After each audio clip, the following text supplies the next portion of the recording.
Bonjour à toutes et à tous, bienvenue à cette première table ronde organisée dans le cadre du salon Braze Transition.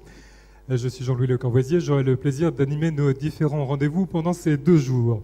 Nous allons parler pour commencer des réseaux électriques intelligents en Bretagne, avec tout d'abord le contexte énergétique breton, les réseaux en eux-mêmes, les engagements pris par les territoires, l'introduction d'énergies renouvelables dans le réseau électrique breton, et l'usage des smart grids, notamment avec des territoires non interconnectés, avec l'exemple de l'île d'Ouessant. Pour en parler, nos différents intervenants, en commençant par votre droite, avec Alain Terpan, directeur des filières numériques et énergie à Bretagne Développement et Innovation, Bernard Laurence, directeur régional d'Enedis, Marie-Laure Lamy, la directrice d'ALEN, l'agence locale de l'énergie de Bretagne Sud, Nicolas Plassard, chargé de mission électricité Smart Grids à Brest Métropole, Jean-François Davio, président de Sabella, et Pierre Lebris de Rest, vous êtes exploitant agricole et vous êtes administrateur de l'APEFA, agriculteur producteur d'électricité photovoltaïque associé, qui est une association justement. Pour introduire notre propos, je cède tout de suite la parole à Alain Terpan. Vous allez nous parler du contexte énergétique breton avec une présentation de ce que sont, ce que seront les réseaux électriques intelligents. Je vais anticiper sur la présentation pour quand même rappeler un petit peu qui on est en Bretagne au niveau énergétique. On est un territoire qui est assez singulier en France puisque on a la double peine. On a à la fois le fait d'être en fort déficit de production puisque nous ne produisons que 12 à 15% de l'électricité que nous consommons. Et en plus, nous sommes dans une situation péninsulaire. Donc, qui dit situation péninsulaire, il y a d'autres territoires en France qui, comme nous, sont aussi, ne produisent pas autant qu'ils consomment. Mais eux, on pense par exemple à Provence-Alpes-Côte d'Azur, ils ont un territoire, l'Italie en l'occurrence, sur lequel ils peuvent s'appuyer en cas de problème. Donc toute la stratégie énergétique de la Bretagne est, entre autres, axée sur une préoccupation qui est d'éviter le blackout électrique avec tout ce que ça impliquerait comme désorganisation, aussi bien au niveau sociétal qu'industriel. Voilà. Donc ça, c'est le premier point à avoir bien en tête. Et pour répondre à ce problème, à ce risque, plusieurs acteurs, la région, l'État en région, la préfecture, RTE, l'Agence nationale pour l'habitat, l'ADEME, se sont réunis et ont signé un accord en 2010 qui s'appelle le Pacte électrique breton. Puisque j'ai récupéré la main,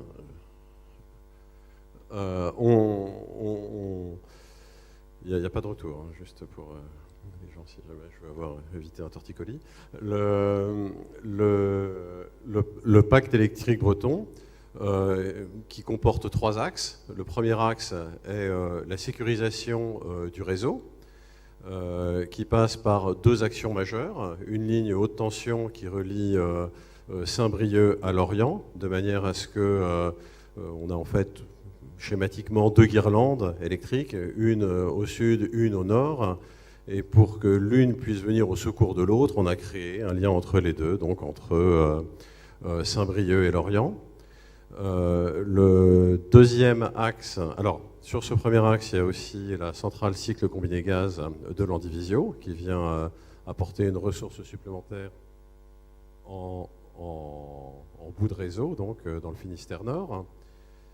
Le deuxième axe, c'est la production d'énergie renouvelable, avec notamment les énergies marines, dont la région Bretagne a fait un de ses axes phares. Donc l'idée était à l'horizon 2020 de pouvoir produire 3,6 gigawatts de renouvelables, dont 1125 mégawatts d'énergie marine. Alors pour les gens qui ne sont pas très très à l'aise avec les chiffres, schématiquement, 1 gigawatt égale 1000 mégawatts égale un réacteur de centrale nucléaire. Voilà, donc et donc il y a un axe fort sur lequel je reviendrai brièvement avant d'attaquer les réseaux électriques intelligents qui sont les énergies marines renouvelables. Et le dernier point qui nous connecte encore plus directement au réseau électrique intelligent, c'est un objectif de maîtrise de la consommation en énergie. Alors, on sait très bien que la population croissant légèrement et les usages étant de plus en plus gourmands en énergie, on ne pourra pas faire diminuer la consommation, mais on va au moins essayer de juguler la croissance de cette consommation.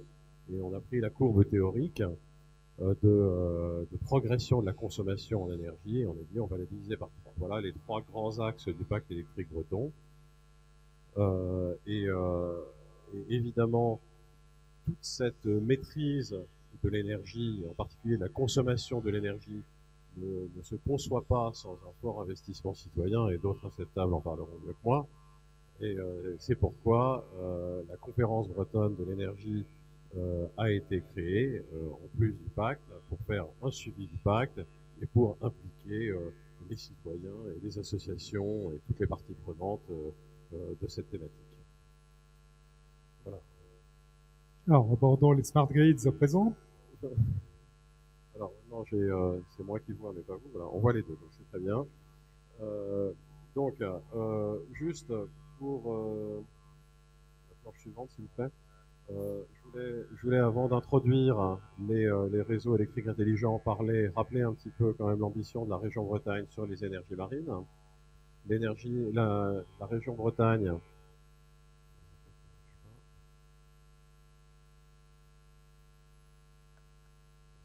Alors, on va lancer la vue suivante, si vous voulez bien.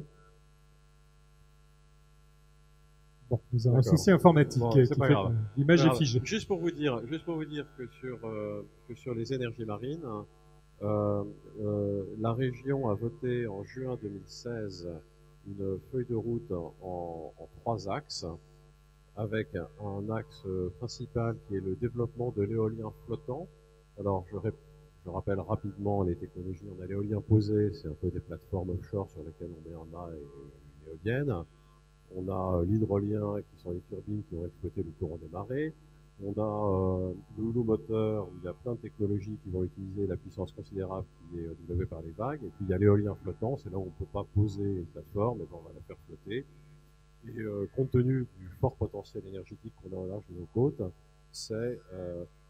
et le fait aussi que c'est une technologie qui est en phase de maturation et sur laquelle il y a encore des places à prendre, notamment au niveau industriel, parce que évidemment, cette politique énergétique sous-tend aussi une stratégie de développement économique.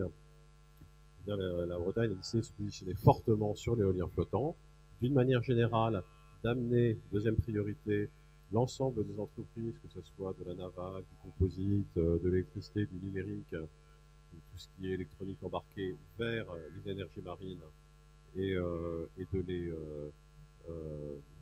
les faire accéder au marché des énergies marines. Et il y a une thématique un peu plus particulière qui est la 3e priorité, dont parlera Jean-François, qui est de bâtir des solutions industrielles pour l'autonomie énergétique des îles, en agissant sur plusieurs leviers qui sont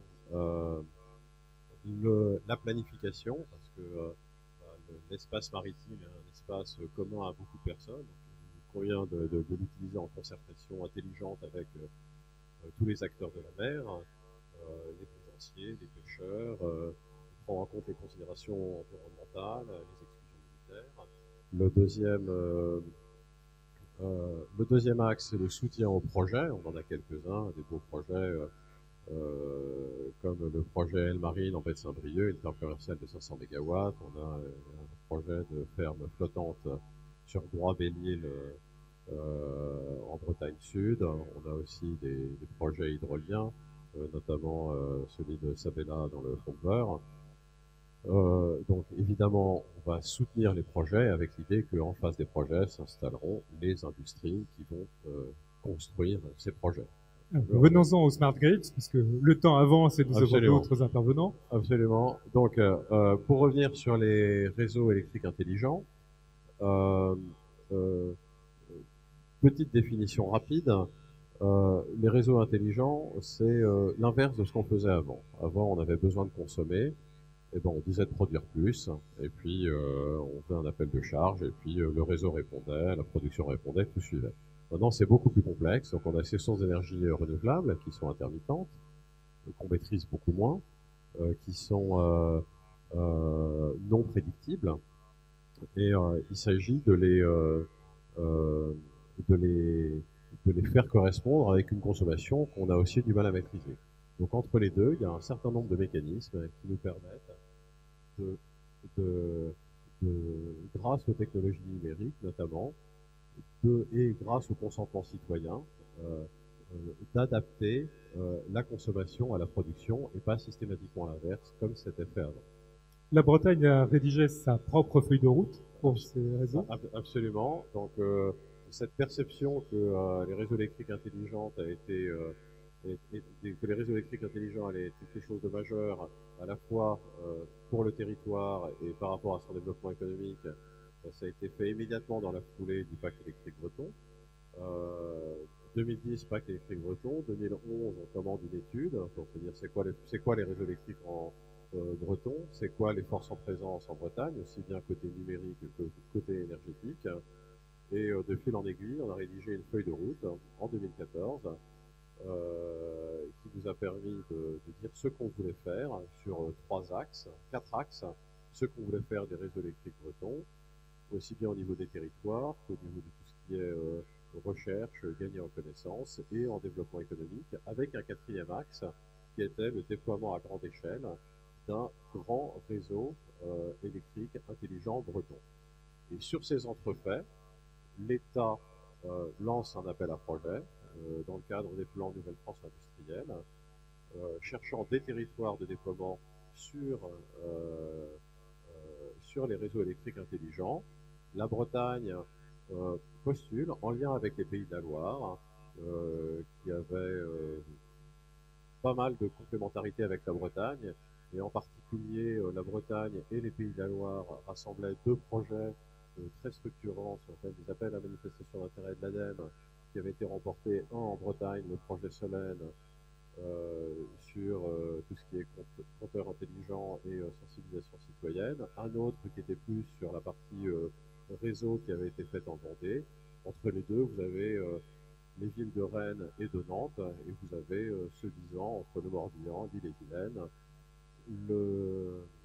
la Loire-Atlantique et la Vendée, les quatre territoires qui se sont mis ensemble pour présenter une proposition de déploiement et qui concentrait aussi toutes les typologies de consommation. On avait du saisonnier, puisqu'on a des zones touristiques, on avait du dense urbain, on avait de l'industriel avec des zones portuaires avec pas mal d'activités industrielles, on avait du périurbain, du urbain, du rural. Tout ça était très représentatif de ce que en fait l'État français cherchait, qui était de préfigurer l'ensemble des solutions qui pourraient être déployées à l'échelle de la France et même de l'Europe. Voilà pour maintenant que j'ai repris la main. Donc vous voyez ici le territoire Smile illustré, et avec l'idée que ce soit vraiment une vitrine du savoir-faire national, mais qui prenne corps ici sur le territoire. Et à ce jour, on a déjà 180 adhérents, entreprises ou territoires ou associations qui se sont mis ensemble avec l'objectif de devenir un territoire de référence sur les réseaux électriques intelligents. Alors, les réseaux électriques intelligents, une fois que je dis que c'est l'introduction des technologies numériques dans les réseaux électriques et énergétiques, une fois qu'on a dit que le consommateur devenait consommateur, une fois qu'on avait dit que c'était la consommation qui s'adaptait un peu plus à la production, ça ne dit pas forcément ce que ça fait, et on a eu notre propre définition, et c'est le périmètre du programme SMILE, qui est une matrice de projet qui va agir sur tous les champs qui sont décrits sur la planche derrière moi, c'est-à-dire essayer de voir à toutes les échelles, que ce soit le bâtiment, que ce soit le quartier, la ville, la zone industrielle, l'usine, l'île, la ville. On va regarder tous les territoires dans lesquels on va pouvoir déployer des solutions qui seront un petit peu différentes suivant les territoires, avec quelques plateformes d'ambition régionale. On pense à la mobilité, à l'éclairage électrique, pourrait avoir des plateformes régionales qui permettent de réguler tous ces leviers d'ajustement, parce que c'est des leviers de consommation forts, parce que c'est des sources de consommation fortes.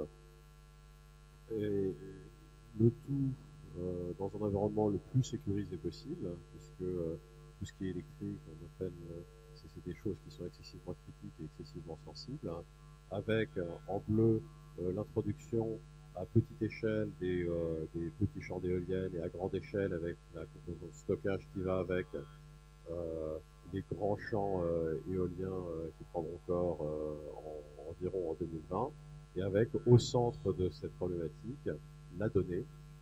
Une fois qu'on a récupéré ces données grâce aux capteurs, grâce à tout ce qui est transmission, on va développer des applications qui vont permettre de mieux contrôler la consommation. Et c'est là où, typiquement, la région a un rôle excessivement important, puisque la donnée, c'est quelque chose d'excessivement sensible, qu'on ne va pas confier à n'importe qui. C'est un petit peu le cœur du réacteur, c'est ce qui a le plus de valeur, et de plus en plus dans l'énergie aujourd'hui. Et c'est là où la région se positionne à travers un projet qui s'appelle Pride, comme étant le tiers de confiance. Vous allez pouvoir nous confier vos données, on va les sécuriser, et on va garantir le mélange avec d'autres données pour créer des applications sur les cas d'usage qui sont décrits en haut de cette planche. Et on va permettre le développement de nouvelles applications. Je vais consommer, je vais avoir des données de consommation, je vais les mixer avec des données de météo, et je pourrais, en fonction de la température, je pourrais mieux régler par exemple la climatisation. C'est ce genre d'application qu'on va développer. Et pour terminer mon propos, on fait ça aussi en s'appuyant énormément sur les dispositifs européens. On va, à travers le projet Setup que vous voyez là, échanger des bonnes pratiques sur c'est quoi le modèle économique des réseaux électriques intelligents, comment est-ce que vous faites de la sensibilisation citoyenne à travers ce projet. On va soutenir l'innovation à travers des projets comme le projet ICE, dont parlera Jean-François Davio, et plein d'autres projets où on va regarder plus spécifiquement sur des briques technologiques qui restent à défricher avec des dispositifs comme Eranet à droite de cette planche. On va essayer d'anticiper en amont la programmation européenne et que le financement aille sur ce qui nous intéresse à travers la plateforme S3 en bas. Et enfin, on a un outil de mise en relation des entreprises pour créer des projets qui s'appellent Enterprise Europe Network. Voilà ce que je pouvais dire. Merci. Alors, je vous remercie de passer le micro à Bernard Laurence, directeur régional d'Enedis. Bernard Laurence, à l'Interpan, vient de parler très souvent au futur. Or, pour vous, ces réseaux intelligents, c'est déjà du présent. Oui, bonjour à tous, c'est déjà du présent. Alors, je vais reprendre un certain nombre d'exemples. Ce que je voudrais dire d'abord sur Enedis, c'est que Enedis exploite et gère 104 000 km de réseau moyenne tension et basse tension en Bretagne. Alors, ces réseaux sont propriété des collectivités locales. Il s'agit de la présence dans notre corollaire, le président Joseph et Jacques Monfort, son directeur général, qui, eux, représentent les collectivités en tant qu'autorité organisatrice. Et donc, à partir de là, nous, on a la mission de mettre le réseau à disposition de chacun de ses utilisateurs, qu'ils soient collectivités locales, producteurs, consommateurs, opérateurs de flexibilité. Alors pour nous, la transition énergétique et les smart grids, c'est d'abord quatre enjeux majeurs. Le premier, c'est, et puis ça rebondit évidemment sur ce que vient de dire Alain, c'est de raccorder les énergies renouvelables. Donc le système électrique devient de plus en plus complexe, mais il y a un besoin impérieux qui est de faire que tous les projets d'énergie renouvelable puissent être raccordés sur le réseau. Et je donnerai quelques détails tout à l'heure. Le deuxième, c'est de contribuer à l'efficacité énergétique. Il ne faut jamais oublier que derrière tout ça, il y a la lutte contre les gaz à effet de serre, il y a la lutte contre le CO2 et il y a l'efficacité énergétique. On y reviendra aussi tout à l'heure avec Marie-Laure. Troisième enjeu, le numérique. On a parlé des données. Elles sont essentielles dans tout ce qui est de la vie du réseau et des échanges entre les différents opérateurs. Et puis le quatrième, et c'est peut-être le plus important, pour nous, qui sommes une entreprise nationale de proximité, et les deux sont bien complémentaires, d'accompagner les territoires dans leurs projets et faire en sorte, avec le réseau, que le réseau soit l'objet qui va connecter la transition énergétique. Je pense que ça, c'est important. Il faut connecter la transition énergétique et c'est le réseau qui va le faire. Alors oui, c'est quelque chose qu'on maîtrise déjà depuis un certain temps, mais les principaux projets sont encore devant nous. Alors pourquoi je dis que ça existe depuis déjà un certain temps, c'est qu'on a, par exemple en Bretagne, 2 agences de conduite régionales, une à Brest et une à Rennes, qui déjà font un certain nombre de manœuvres automatiques et télécommandées sur le réseau, qui fait que quand on a un incident sur un réseau, plutôt que d'attendre qu'un opérateur aille faire un certain nombre de manœuvres sur le réseau, tout ça, une bonne partie se fait à distance et avec des phénomènes dits d'auto-cicatrisation. Donc, c'est-à-dire que mettre de l'intelligence et du numérique dans le réseau, on l'a déjà fait à partir de ces opérations de télécommande. Et donc, aujourd'hui, on était signataire du pacte électrique breton, et avec SMILE, on va encore un peu plus loin. Alors, aller un peu plus loin sur le réseau, ça veut dire quoi? Ça veut dire qu'Enedis a décidé d'injecter sur la zone de SMILE 21 millions d'euros, donc 21 millions d'euros, pour mettre encore une fois le réseau à disposition des opérateurs de transition énergétique. Je reviens pas sur SMILE, donc on en a parlé. Alors ça veut dire quoi déployer un socle réseau pour faire de la transition énergétique? D'abord, adapter nos postes sources. Alors on a 139 exactement postes sources en Bretagne qui font le lien entre le réseau de transport et le réseau de distribution.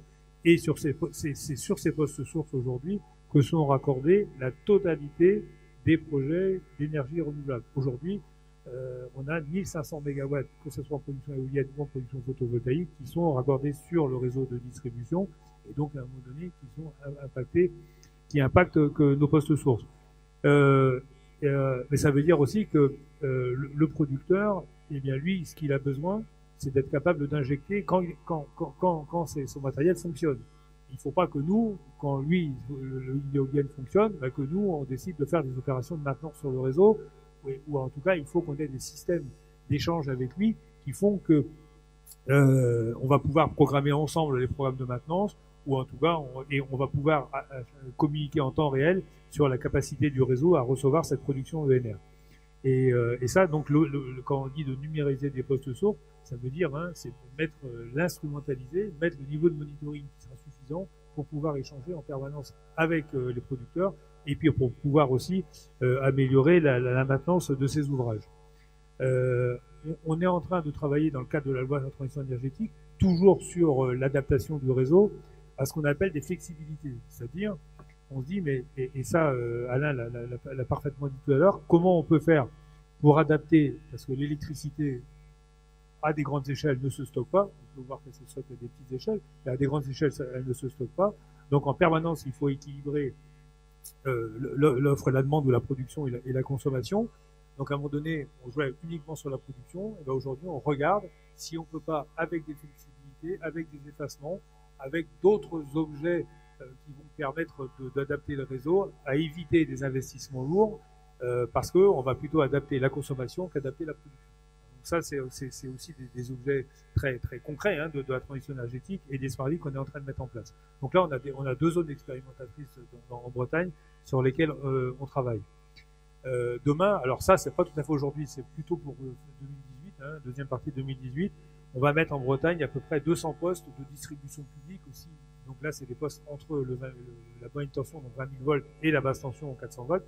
On va mettre des postes, là aussi, des postes qui vont communiquer entre eux, communiquer avec le réseau pour pouvoir avoir le niveau d'instrumentalisation et les données nécessaires à conduire la transition énergétique. Et puis le dernier élément, je suis parti du poste source et je me rapproche tout doucement du client. Le dernier élément qui est à s'avérer chez le client, c'est Linky.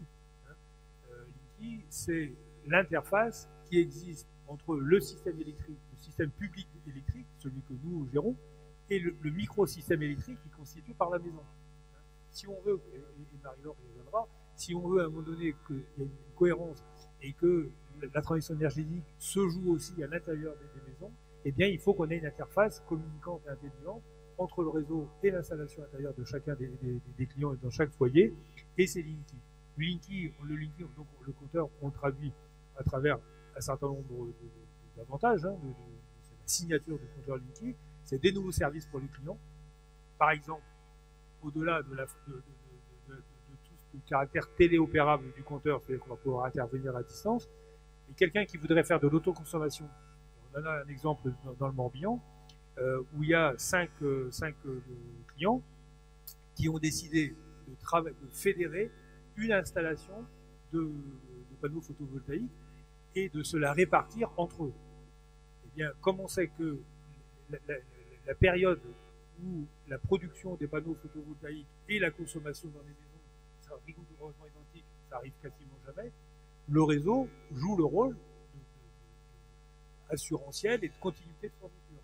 N'empêche que pour le client, lui, il a besoin de savoir dans sa consommation ce qui vient de l'autoconsommation, de l'autoproduction qui est mise en œuvre et ce qui vient du réseau.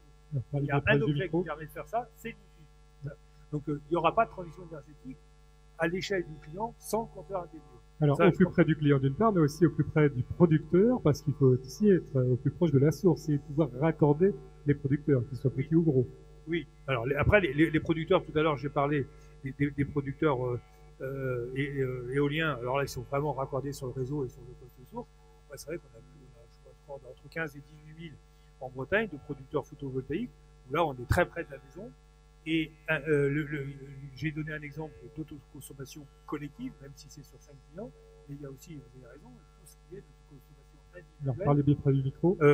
Tout ce qui est de l'autoconsommation individuelle, où là aussi, eh ben, il faut des échanges entre les panneaux qui sont sur le toit, l'installation intérieure, et puis demain ou déjà presque aujourd'hui, le véhicule qui est raccordé au réseau aussi intérieur de la maison, et le véhicule qui lui a une batterie, et on va pouvoir différer le temps de charge de la batterie selon ses besoins. Donc et puis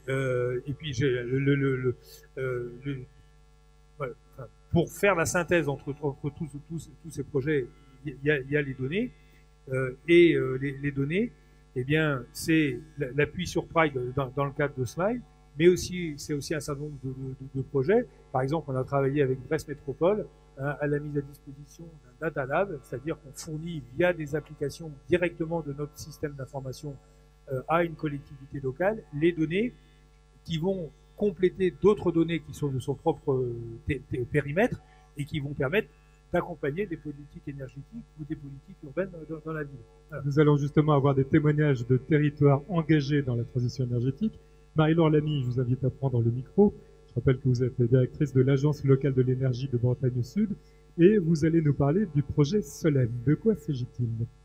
Alors, le projet Solène, c'est un démonstrateur de réseau électrique intelligent qui est né d'une réponse à un appel à manifestation d'intérêt de l'ADEME. Je ne suis pas très forte en date, mais en 2013, si je ne dis pas de bêtises, 2014. C'était entre 2013 et 2014. On a mis du temps à répondre parce qu'on a fait une très bonne réponse. Parmi les éléments de la très bonne réponse, il y a le fait qu'on est un consortium de 12 acteurs et que ces 12 acteurs, ils ont vraiment un rôle dans la réussite du déploiement des réseaux intelligents. Donc ces 12 acteurs, on a 2 collectivités, la région Bretagne et l'Orient Agglomération, qui est le territoire d'expérimentation. On a les gestionnaires de réseau, donc Enedis, réseau de transport électrique RTE, et puis le pôle énergie Bretagne avec les syndicats d'énergie. On a 3 industriels, Viti et Deltador, qui sont des domoticiens bretons, et puis Niji, qui est un développeur de plateformes numériques, puisqu'on est en plein dans le numérique. Et puis on a 4 autres acteurs, l'Université de Bretagne Sud, j'en reparlerai, qui va étudier, décortiquer tout ce qu'on fait, évaluer. On a 2 associations de consommateurs, la Confédération syndicale des familles et l'UFC Que Choisir, et puis ALON, l'agence locale, pour accompagner les expérimentateurs. Et ces 3 piliers, on va dire institutionnels, monde privé à but lucratif et monde privé à but non lucratif, sont vraiment nécessaires au fonctionnement des réseaux électriques intelligents. Je pense que j'aurai le temps d'en redire un petit mot après. Alors, 2 objectifs qui vont rebondir sur le pacte électrique breton. Je reparlerai plus longuement de la maîtrise de la demande en énergie, la MDE. Et puis un autre objectif, c'est la sécurisation du réseau. Donc là, j'en dis vraiment que 2 mots avec le test de ce qu'on appelle l'écrêtement ciblé. Plutôt que de mettre tout un quartier dans le noir suite à un incident réseau, c'est-à-dire de pratiquer un délestage, on va diminuer la puissance disponible pour les ménages. Donc, ils vont restreindre leur consommation et permettre ainsi que tout le monde ait un accès à l'électricité. Donc ça, c'est une grande première en France.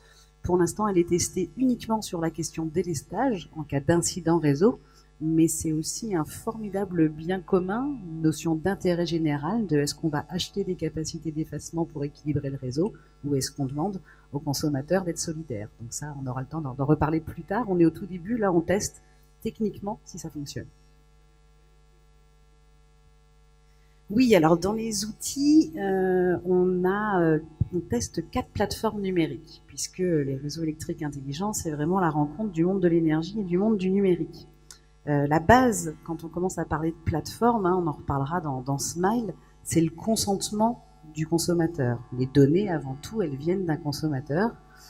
Donc le premier objectif, c'est d'obtenir son consentement. Et puis nous, comme agence locale de l'énergie, on a envie qu'ils comprennent aussi ce qu'ils signent quand ils signent un consentement sur le partage de ces données. Vous êtes donc dans la co-construction, c'est la clé du projet. Oui, alors ça c'est vrai que ça sera s'il n'y a qu'une seule chose à retenir de mon intervention, ça va pas en surprendre beaucoup dans la salle, mais c'est vraiment la nécessité de co-construire les outils des réseaux intelligents. Si on n'intègre pas les usagers dès le début de la définition du projet, on risque de rater sa cible. On a déjà, je pense, pas mal de milliers, voire de millions d'euros qui ont été gâchés parce qu'on a fait des super outils techniques qui disent papa-maman, mais qui répondent pas à la demande ou en tout cas à la compréhension de l'usager qui était visé. Donc c'est vraiment ça qu'on développe et qu'on prouve dans le projet Solène, puisqu'il y a plusieurs plateformes numériques qui sont développées. La meilleure, c'est évidemment celle sur laquelle on travaille, je ne peux pas dire autre chose dans mon discours, qui s'appelle T-Solène, qui est ouvert à tous les habitants de Lorient Agglomération et qui va permettre de transformer la donnée en information, puisque un consommateur, quel qu'il soit, c'est pas de données dont il a besoin, c'est d'informations. Et là, il est nécessaire de construire avec les consommateurs de quelles informations ils ont besoin pour faire évoluer leurs pratiques, puisque le but, c'est de faire évoluer les usages pour qu'ils soient plus cohérents avec notre transition énergétique. Donc ça, c'était le point important, co-construction avec les usagers. On en reparle dans Smile, on travaille avec la région Bretagne et avec BDI, et notre bataille, c'est d'expliquer à tous les porteurs de projets que la question de l'appropriation n'est pas un problème sociétal, c'est une donnée endogène de tout projet qui va être développé. Il faut sortir donc de l'information descendante et accompagner du coup les usagers. Oui, les accompagner, et puis aussi ils ont des attentes, quoi. Donc on a des super bons ingénieurs en France, je pense qu'on est une des meilleures nations sur ce sujet-là. Par contre, on est encore très mauvais sur l'intégration de ce qu'on appelle des sciences molles, d'ailleurs il faudra qu'on change le nom. Dans le projet Solène, on a plusieurs chercheurs de l'université qui sont spécialisés en sociologie, en marketing, en ergonomie. Une plateforme, elle peut être très bien pensée par un ingénieur, la prise en main par les usagers, le retour qu'on a des usagers, il est fondamental pour l'utilisation de cette plateforme dans la durée. Et puis, autre point qui est important, c'est que les outils numériques vont vraiment nous faciliter la vie, ça c'est très bien. Par contre, une plateforme ne vit pas toute seule. C'est ce qu'on est en train, c'est la 3e année qu'on vit avec le projet Solène, c'est de faire le lien entre une plateforme qui est animée, avec des animations physiques à côté, et vraiment la plateforme est un outil sur lequel on s'appuie. Il ne faut pas attendre que de la plateforme le changement des usages. On peut parler de sciences humaines à la place de sciences molles. Vous avez cité une des plateformes, il y en a 4 au total. Oui, donc on a aussi la plateforme qui s'appelle Enedis Solène, qui est la genèse de la plateforme nationale liée au Linky. Donc là aussi, Enedis a appris avec nous de comment on rend cette plateforme d'autant plus opératoire et puis qui répondent aux besoins. Et puis on a 2 autres plateformes qui sont les plateformes de Viti et Deltador, les domoticiens. Et là, on voit qu'on a un super travail à faire qui va être mené dans Smile d'ailleurs. C'est de coordonner une plateforme qui pourrait être d'intérêt général, donner un premier niveau de service et puis voir comment cette plateforme de niveau 1 permet à des services commerciaux de se plugger dessus suivant la demande du consommateur en face. Pour revenir à l'accompagnement, quelle forme cela prend-il concrètement? Alors nous, on a testé 2 modes d'accompagnement. D'abord, ce qu'on a appelé l'accompagnement individuel, où là, on a véritablement coaché 75 familles pendant 2 ans. Donc, on est allé à domicile chez elles, à 5 reprises pour vraiment les aider à suivre leur consommation et à comprendre les usages qu'ils pouvaient modifier à investissement zéro pour faire diminuer leur consommation, puis voir les résultats et l'inscrire dans la durée. Puisque c'est très bien quand on fait un jeu de le faire sur quelques semaines, là l'idée c'est que les changements ils soient durables. Et puis malheureusement ça demande quand même un petit peu de ressources humaines puisqu'on avait un conseiller derrière chaque famille.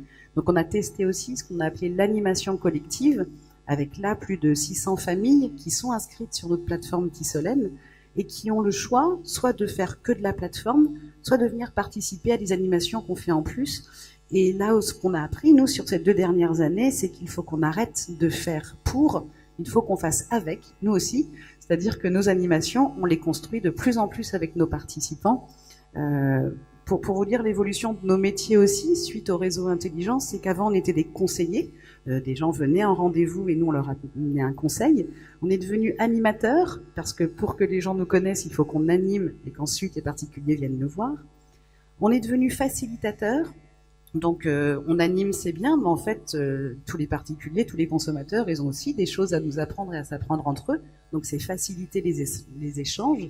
Et notre prochain objectif, c'est de devenir implicateur, c'est-à-dire d'aller chercher tous les habitants, tous les consommateurs, pour qu'ils viennent avec nous et qu'on construise ensemble la transition énergétique. Nous sommes donc en transition à tous les niveaux. Nous changeons de territoire avec Brest Métropole. Nicolas Plassard, vous allez nous parler des boucles énergétiques locales et des maîtrises de l'énergie. Alors d'abord, peut-être un rappel sur ce qu'est une boucle énergétique locale. Donc, je vais juste attendre la présentation. Bonjour, déjà. Voilà, merci. Donc en fait, je vais vous présenter la boucle énergétique locale et les projets Smart Grid associés sur le territoire de Brest Métropole. Donc je vais d'abord rappeler le contexte. Donc voilà. Donc la boucle énergétique locale, le projet, il a été appliqué dans le cadre du réaménagement de la rive droite de Brest en fait et de la construction de l'écoquartier des Capucins. Donc en fait, le postulat de départ, c'était qu'il y avait une importante ligne d'alimentation électrique qui était à renforcer et donc ceci impliquait des investissements lourds. Donc pour éviter ce renforcement, en fait, on a décidé de trouver des solutions pour éviter ce renforcement et d'où la boucle énergétique locale. Donc juste pour resituer un peu, c'est une vue aérienne de Brest. Donc on a la Pinfeld et donc c'est vraiment à droite de cette Pinfeld, la rive droite, qui est en réaménagement. Et la construction de l'écoquartier des Capucins, on peut voir en vert là. C'est vraiment un nouveau quartier avec une médiathèque, un cinéma, voilà, des logements, des bureaux, une résidence étudiante. Et donc c'est dans ce cadre de ce réaménagement que a été appliqué le projet de boucle énergétique locale. Voilà, j'ai mis aussi le schéma de cette boucle énergétique locale où est représentée en bleu la principale ligne d'alimentation électrique. Et à droite, on voit encore une fois l'écoquartier des Capucins avec ses ateliers. Voilà. Donc en fait, on va parler de deux projets. On va parler de 2 projets en particulier qui constituent cette boucle énergétique locale. C'est le projet Brest Smart Grid, donc qui a été appliqué sur ce quartier. Et aussi, on va parler d'un projet qui est aussi intéressant, un démonstrateur Smart Grid. Donc en fait, c'est une installation en autoconsommation totale, donc une installation photovoltaïque, pardon, qui est en autoconsommation totale et dont la distribution d'électricité dans le bâtiment des ateliers du quartier des Capucins, en fait, est pilotée via un automate, d'où le réseau intelligent. En fait. Donc voilà, donc on va rentrer rapidement dans le détail du projet Brest Smart Grid, donc qui est appliqué sur l'ensemble du quartier. Donc en fait, c'est un projet qui consiste à mettre en place une maîtrise collective de la demande en énergie. Voilà, on va peut-être aborder les différentes étapes, ça permettra de mieux comprendre le projet. Donc il y a 5 étapes. Donc la première, on l'a évoqué tout à l'heure, le plus important c'est la récolte des données. Donc pour ceci, on a installé du matériel sur l'ensemble du quartier pour récolter les données en fait de consommation de production et de consommation d'électricité, les données de consommation de chaleur urbaine et enfin les données de consommation d'eau. Donc on est vraiment sur un projet multi-énergie. Voilà, donc là, pour mieux comprendre un peu, peut-être j'ai mis un schéma du quartier. Donc à droite, en fait, c'est les ateliers. donc qui a été réaménagé, où là on retrouve la médiathèque, voilà, un futur cinéma, un espace de déambulation, des bureaux et des commerces. Et donc en fait des capteurs ont été mis sur l'ensemble de ce bâtiment et aussi sur la résidence étudiante plus à gauche du coup, d'autres bureaux et les logements qui sont déjà construits et les futurs logements. Voilà. Donc ça, c'était la première étape de récolte des données. Ensuite, il faut agréger les données et pour pouvoir les analyser. Et pour ça, en fait, on se sert d'une plateforme avec notre partenaire Schneider Electric. Donc cette plateforme, c'est la plateforme Resource Advisor, où donc j'ai mis une vue de la plateforme. Hein. Là, par exemple, on a la production photovoltaïque de l'installation, une des installations photovoltaïques des Capucins. Donc là, on a vraiment tous les bâtiments, la production qui sont accessibles avec un accès restreint.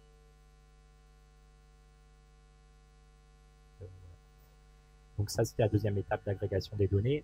Vu que c'est un endroit où on a beaucoup de public, on a aussi décidé de sensibiliser le public donc extérieur au quartier des Capucins avec l'installation d'un écran donc qui donne des informations, mais un peu générales en fait sur les dépenses énergétiques du quartier, un peu pour sensibiliser aussi, mais pour les pousser à réaliser des actions de maîtrise en demande de l'énergie. Donc on parle simplement. On comprenne facilement, voilà. Donc ça c'est un peu en parallèle du projet, mais c'est quand même intégré dedans. Et donc l'étape la plus importante, c'est la sensibilisation des acteurs de cet écoquartier en fait. Donc on va leur présenter la plateforme pour qu'ils s'approprient et on va les sensibiliser s'ils ne sont pas déjà sensibilisés aux courbes de charge et à la maîtrise en demande de l'énergie. Et donc au déplacement de leur usage. Voilà. Donc on va voir dans l'exemple d'après pourquoi c'est intéressant, notamment les déplacements d'usage pour eux. Donc ça c'était la partie sensibilisation et enfin il y aura un retour d'expérience comme dans tout projet, hein, mais qui va être intéressant sur ce projet parce que notamment quand on parlait de la donnée qui était très importante, on a utilisé sur ce projet plusieurs méthodes de remontée des données. Donc là j'ai mis les méthodes des radios, mais en termes de sources de données, on s'est aussi appuyé sur les données des concessionnaires, donc par exemple sur le réseau de chaleur du concessionnaire qui nous envoie directement les données avec autorisation des acteurs bien sûr. Et on s'est aussi appuyé sur, on en parlait tout à l'heure, la plateforme Brest Data Lab avec Enedis, voilà. Et donc il y aura une estimation du gain en termes de consommation après sensibilisation des acteurs aussi à faire, et puis l'analyse des modifications des courbes de charge. Voilà. Donc ça c'était le projet vraiment Brest Smart Grid qui est appliqué sur le quartier des Capucins. Et en fait, on a également donc j'en parlais tout à l'heure, un démonstrateur Smart Grid, donc en fait une installation photovoltaïque qui est en autoconsommation totale et pilotée par un automate, mais qui est sur le même quartier, sur les ateliers des Capucins. Donc je vais rapidement parler de la source de production. Donc là, on a les ateliers à droite, en dessous du petit 1, hein. Et donc la source de production de ce Smart Grid. La source de production de ce Smart Grid, en fait, c'est ces panneaux solaires qu'on voit ici. Donc, rapidement, quelques chiffres. Il y a environ 700 mètres carrés, 780 de panneaux solaires pour une puissance installée de 99,75 et une production annuelle estimée de 98 000 kWh environ pour un équivalent ménage de 35-36 ménages. Voilà. Donc ça, c'est la source de production la source d'énergie du Smart Grid.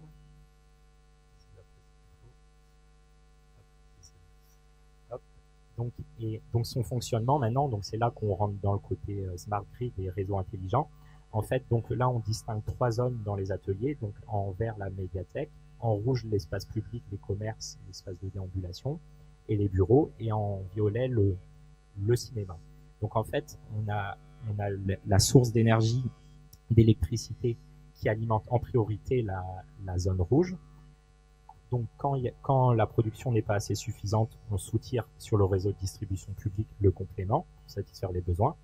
Par contre, en contraire, quand on va avoir trop de production, pour éviter de perdre cette production ou de le rejeter sur le réseau, eh ben, l'automate qui pilote le réseau intelligent va venir redistribuer cette électricité sur le cinéma en violet. Donc, on évite vraiment toute perte d'électricité ou de rejet sur le réseau. Et en plus, donc ce type d'installation intégrée au projet Brest Smart Grid va pousser les acteurs, donc vraiment les acteurs de ces ateliers, à déplacer leurs usages et à réaliser des actions de maîtrise en demande d'énergie. Parce que pour éviter d'acheter l'électricité ou de la soutirer sur le réseau, bien sûr, eh ben, ils vont essayer de déplacer leurs usages, leur consommation au moment de la production. Donc là, on va vraiment avoir moins de soutirage du réseau et soulager aussi les réseaux et par le biais d'actions de maîtrise en demande d'énergie. Donc voilà. Donc ça, c'était un peu les deux des solutions qui avaient été appliquées sur l'écoquartier des Capucins dans le cadre de la boucle énergétique locale. Mais il faut savoir que cette boucle énergétique locale, elle a été lancée depuis plusieurs années déjà. Et la métropole, en fait, n'est pas restée en fait sur cette boucle énergétique locale, mais on a profité pour développer d'autres solutions qui sont aussi des smart grids. Donc je vais rapidement vous en citer trois qui sont, à mon sens, intéressantes.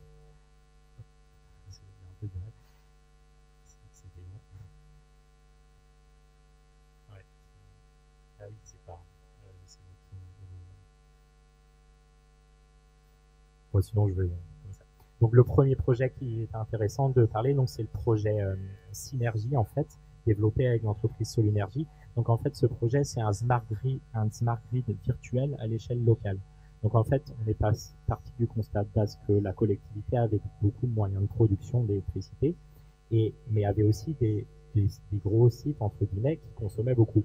Donc, il est intéressant de se poser la question, est-ce qu'il ne serait pas intéressant de devenir son propre fournisseur et de consommer sa production au lieu de revendre l'électricité via des contrats d'obligation d'achat, de la racheter soi-même, quoi. Donc pour ça, en fait, un peu comme dans tous les projets Smart Grid, on a posé des analyseurs sur les grands sites de consommation et de production. Et l'étape suivante, c'est de superposer les courbes de charge pour établir différents scénarios et simulations et pour établir un bilan économique pour voir si cette solution est économiquement viable. Donc, je crois que mon temps est quasiment passé, donc je vais aller plus rapidement sur les deux derniers projets. Hop. Donc ça, c'était le premier autre projet Smart Grid. Et on a aussi un Smart Grid qu'on a voulu, donc c'est vraiment à l'étape de pré-projet. Hein. Donc c'est un Smart Grid à l'échelle du réseau de transport. Donc en fait, c'est vraiment interconnecter tous les réseaux de transport. Donc en fait, on est parti du projet de base de développer le bus électrique en fait, mais qui est pas toujours mature en termes de solutions de rechargement. Et donc, on a voulu expérimenter une solution de bus électrique avec charge au terminus. Et donc, pour ça, ça nécessite d'avoir des fortes puissances appelées au terminus parce que le temps de rechargement est très faible. Donc, il faut fournir des fortes puissances. Donc, pour ça, on a profité de la proximité de la ligne du tramway téléphérique pour éviter d'appeler plus de puissance sur le réseau public et de se servir de ces puissances déjà disponibles pour les zones moyennes de transport pour alimenter ces bornes de rechargement pour bus. À d'autres endroits où on n'est pas à proximité d'autres réseaux de transport, eh ben on a décidé c'est pour projet d'utiliser du stockage pour éviter d'appeler trop de puissance sur le réseau. Et donc il y a aussi des projets complémentaires comme récupération avec stockage d'électricité dans les descentes pour le tramway. Voilà, donc voilà, mais c'est vraiment faire un smart grid à l'échelle du transport. Et enfin, voilà, je vais aller très rapidement. Je vous parle juste on en parlait un peu tout à l'heure aussi. C'est un projet d'autoconsommation collective sur une zone artisanale, voilà, avec pour projet une installation de 100 kW crête installée, et donc en autoconsommation collective sur la zone artisanale de Mescayou. Voilà. Tout à l'heure, avec le plateau des Capucins, vous nous avez parlé d'exemples de production photovoltaïque en ville. Nous allons parler de production photovoltaïque à la campagne avec Pierre Lemais de Rest. Je vous invite à prendre le micro. Je rappelle que vous êtes exploitant agricole et représentant de l'APEFA, donc, qui regroupe des producteurs d'énergie photovoltaïque. Il reste maintenant à trouver le modèle économique. Ça n'est pas simple. Effectivement. Bonjour à tous.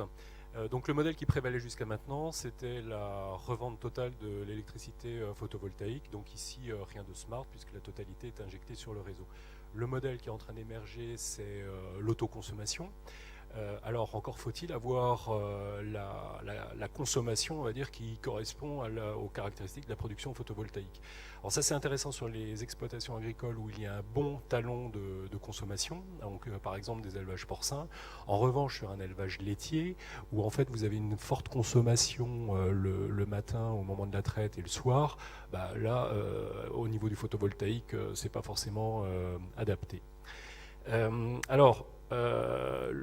La vocation des agriculteurs n'est pas de travailler en vase clos. Donc quand l'autoconsommation est faite sur la ferme, on peut considérer que le grid, c'est la ferme. Bon, si on élargit un peu le périmètre et si on regarde le quartier, il y a peut-être des choses à faire pour que la consommation photovoltaïque, quand elle n'est pas utilisée sur la ferme, elle soit valorisée par les voisins. Et il se trouve que l'ordonnance numéro 2016-1019 du 27 juillet 2016 introduit dans le Code de l'énergie l'article 315.2 qui stipule l'opération d'autoconsommation est collective lorsque la fourniture d'électricité est effectuée entre un ou plusieurs producteurs et un ou plusieurs consommateurs finaux liés entre eux au sein d'une personne morale et dont les points de soutirage et d'injection sont situés sur une même antenne basse tension du réseau public de distribution. J'espère que j'ai perdu personne, mais cette définition est extrêmement intéressante parce qu'elle contient pas mal d'éléments. Alors, au sein de la PFA, nous avons vu là une occasion fantastique de développer le photovoltaïque à l'échelle locale. Nous avons commencé à étudier différents projets et pour étudier ces projets, encore faut-il savoir qui est relié au fameux transformateur basse tension qui dessert le quartier. Donc nous nous sommes tournés vers le SDEF qui nous a renvoyé... Donc le SDEF qui nous a renvoyé vers Enedis. Et puis au bout de quelques semaines, nous avons eu la réponse suivante dont je vous fais lecture. Nous ne sommes pas en mesure de vous communiquer les éléments relatifs au réseau basse tension car ils relèvent du domaine des informations commercialement sensibles. Point. Bon, ainsi n'est-il pas même possible, tout du moins à l'époque, parce que j'espère qu'aujourd'hui les choses évoluent, il faudrait qu'on refasse la demande, de savoir qui est raccordé à un simple transformateur basse tension au milieu de la campagne bretonne. Alors je ne vous cache pas que le maire de la commune concernée a moyennement apprécié également, me rappelant que le réseau appartenait bien à la collectivité. Alors face à ce refus d'obtenir les informations les plus basiques, il est bien difficile de co-construire, on parlait de co-construction tout à l'heure, les solutions de demain et d'évoluer vers un modèle un peu plus smart. Alors malgré ce refus, nous, producteurs et porteurs de projets regroupés au sein de la PFA, nous estimons que le Smart Grid doit permettre de faire correspondre autant que possible production et consommation à l'échelle locale, voire très locale, puisqu'aujourd'hui on se situe en aval du transformateur basse tension, d'étaler dans le temps les consommations pour éviter de surdimensionner les moyens de production et d'acheminement, ce qui a déjà été dit préalablement, créer de la valeur à l'échelle locale et consolider l'économie de nos territoires. Et rendre également nos territoires attractifs, voire compétitifs, en garantissant un prix d'électricité constant sur la durée, abordable et, si possible, équitable. Et puis enfin, renforcer la résilience de nos territoires péninsulaires. Et je reviens sur ce concept de péninsule, parce que la péninsule, c'est pas seulement, on va dire, la pointe bretonne entourée d'eau. Ce qu'il faut bien voir, c'est qu'un hameau, une ferme isolée au bout du réseau électrique, elle est en situation péninsulaire. Et que, en cas de coup de vent, un arbre qui tombe sur les lignes, alors les lignes bénéficient le long des lignes à un élagage qui est fait fréquemment, mais néanmoins, on n'est pas à l'abri d'une coupure de réseau. Et si on veut bénéficier de cette alimentation électrique, faut avoir de la résilience au niveau local. Alors, la loi, je reviens sur cette histoire de loi, elle prévoit qu'un ou plusieurs producteurs et consommateurs, final, soient liés entre eux au sein d'une personne morale. Et c'est là qu'il y a un deuxième aspect qui est assez intéressant, c'est cette notion de coopération entre consommateurs et producteurs à l'échelle locale.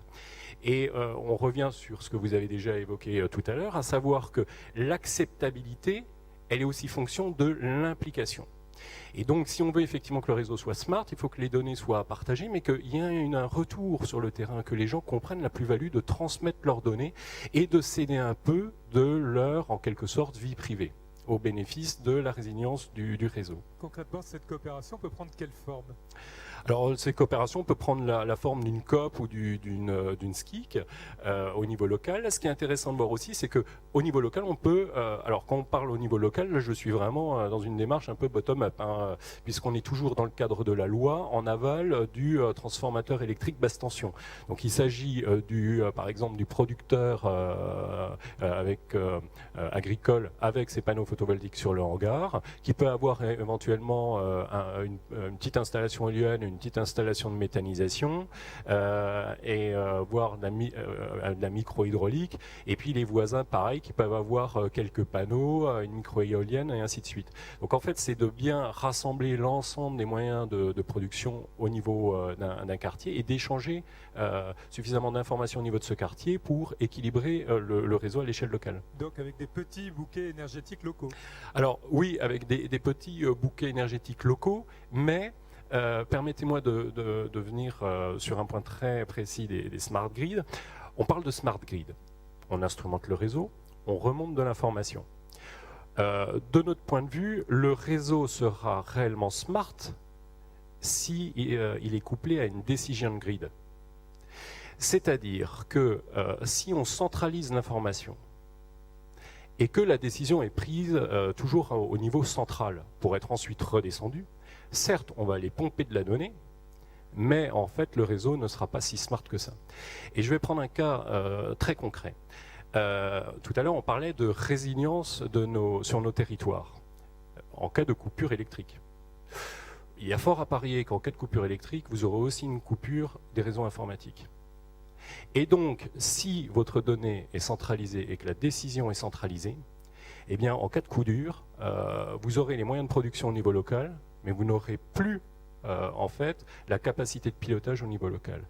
Donc le modèle n'est pas seulement un modèle de je récupère la donnée pour être agile et efficient et équilibrer mon réseau de manière très fine, mais je passe d'un système où la décision est centralisée à une décision répartie. Et j'arrive un peu à une architecture, on va dire, multicellulaire, où j'ai des cellules qui peuvent potentiellement être autonomes, qui quand tout se passe bien, en quelque sorte, s'épaulent, et quand ça se passe mal, en fait, ces cellules, eh ben, elles arrivent toujours à fonctionner à échelle locale, en essayant de garder quand même un maximum de valeur ajoutée de la production d'électricité sur les territoires, parce qu'après, l'équation, elle est aussi économique. Et il faut sécuriser tout ça. Alors, il faut sécuriser, donc on a vu la dimension, on va dire, résilience du réseau pour sécuriser l'alimentation, mais il y a aussi, bien sûr, la sécurisation des données. Et là, fort heureusement, en Europe, nous avons quand même une réglementation qui est très bien faite, avec la CNIL et tout ce qui est mis en place. Donc la sécurisation des données est essentielle parce que, encore une fois, c'est l'acceptabilité au niveau du citoyen.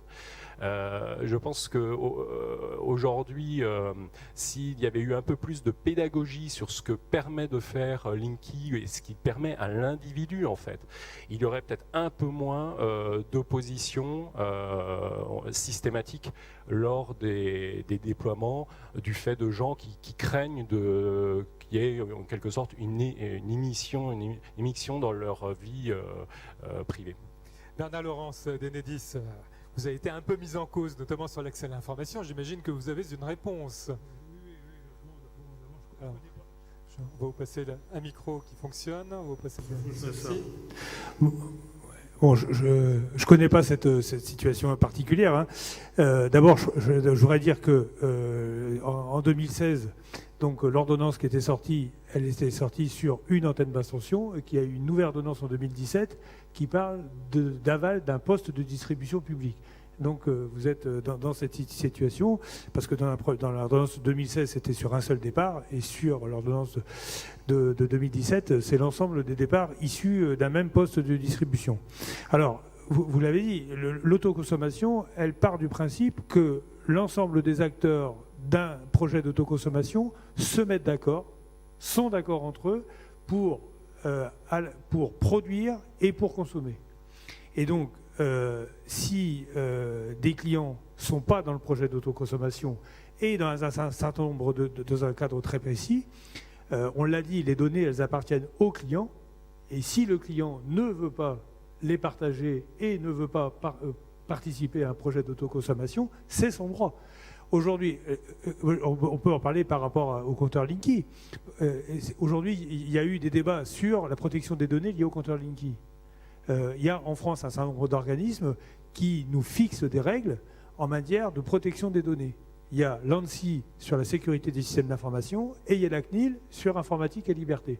Donc à partir de là, je parlais tout à l'heure d'un projet de consommation à 5 personnes. Les 5 personnes sont d'accord non seulement pour utiliser la production photovoltaïque qui est à proximité, mais pour se mettre d'accord sur les clés de répartition de cette production. Il y en a un qui va prendre 20%, l'autre 30%, l'autre 10%.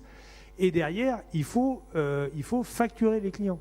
Parce que le client, quand il a sa part d'autoconsommation, s'il prend 20% de la puissance à un moment donné, eh bien, il faut qu'on compte combien ça fait de kilowattheures, ces 20%-là, qu'on reconstitue les courbes de charge entre ce qui vient d'autoconsommation et ce qui vient du réseau, qu'on envoie au fournisseur les données, son fournisseur historique, les données qui viennent du réseau, pour que le fournisseur puisse facturer sa part et que la personne morale d'autoconsommation puisse aussi facturer sa part. Donc aujourd'hui, l'autoconsommation, je veux dire, c'est un produit naissant. Moi, je rappelle que jusque l'ordonnance, la loi de transition énergétique de 2015, on a vu des panneaux photovoltaïques fleurir sur beaucoup de toits, des hangars et autres, et que le signal prix à l'époque était tel que ces producteurs-là ne faisaient pas d'autoconsommation, ils le renvoyaient sur le réseau, parce qu'encore une fois, c'était plus rentable. Aujourd'hui, on est en train d'inverser le système, on est en train de compléter le système par cette capacité d'autoconsommation, mais ça répond à des règles très précises. Alors nous, on est là, moi clairement, je confirme, on est là pour connecter la transition énergétique. Ça veut dire qu'on est là pour faire fonctionner ces projets-là. Moi, je ne connais pas encore une fois ce projet-là, mais en tout cas, ça ne peut se faire que si une personne morale fédère un certain nombre d'acteurs qui sont tous situés en aval d'un poste de transformation et qui vont se mettre d'accord sur comment on produit et comment on consomme. S'il y a un client qui ne veut pas, et si vous avez besoin de ces données pour mettre en place le système, ça marche. Alors après, si tous les clients veulent, la personne morale, elle a les infos, clairement. Voilà pour la précision. Alors Pierre Lebris du reste. Oui, concernant les données qui avaient été demandées et qui n'avaient pas été fournies, soyons très clairs, il s'agissait juste de la topologie du réseau. Il ne s'agissait aucunement des données de consommation des uns et des autres. C'est-à-dire qu'il nous a été opposé le fait d'avoir tout simplement le plan du réseau électrique en aval d'un poste de distribution perdu au milieu de la campagne, juste pour pouvoir étudier au départ potentiellement les clients qui pourraient bénéficier de cette installation collective et donc aller toquer justement la porte des gens en disant est-ce que vous seriez intéressé par un tel projet. Donc si on ne peut pas initier en fait les projets, si on n'a pas cette information de base au niveau local, on n'ira pas très loin. Alors, ouais, mais je pense que vous aurez l'occasion de rediscuter. Oui, mais quand même, non, mais ce qui est important, c'est sur la donnée. Je pense qu'on dit le numérique est, j'ai envie de dire, consubstantiel de la transition énergétique. Il n'y aura pas de transition énergétique si à un moment donné, il n'y a pas une transition numérique qui accompagne les futurs équilibres. Il y a des données, et ça c'est la loi pour une nouvelle république numérique, la loi Le Maire de fin 2016, qui fixe un certain nombre de règles et qui classe les données en fonction de leur niveau de confidentialité et en fonction de l'utilisateur. Par exemple, tout à l'heure, je parlais du SDEF. Et ben nous envoyons tous les ans au SDEF, dans un rapport de contrôle, un certain nombre de données. Mais on les envoie au SDEF parce que le SDEF est autorité morale, autorité concédante, et qu'elle a accès à un certain nombre de données. Après, il y a des données, si vous souhaitez que nous, Enedis, on vous donne des données sur la capacité du réseau à absorber telle ou telle charge, c'est des données industrielles qui relèvent de notre modèle industriel, et celles-là, elles nous appartiennent, et on les fournira pas. Par contre, si vous voulez qu'on calcule avec vous la manière dont on peut gérer un projet d'autoconsommation sur le réseau, là, on va le faire. Voilà pour cette précision. Mais les données dynamiques du réseau qui permettent de calculer le réseau en temps réel, ça, vous nous permettrez de les conserver dans notre modèle industriel. Jusqu'à présent, nous avons parlé de connexion et d'interconnexion au sein de la Bretagne, de cette péninsule bretonne. Nous allons voir comment ça se passe pour des zones non interconnectées, notamment les îles, avec Jean-François Daviau, président de Sabela. Alors, pour rappeler ce qu'est Sabela, vous avez une courte vidéo qui nous rappelle ce que fait et ce que prépare Sabela avec les hydroliennes. Nous allons voir tout de suite cette vidéo de présentation. Bonsoir à tous.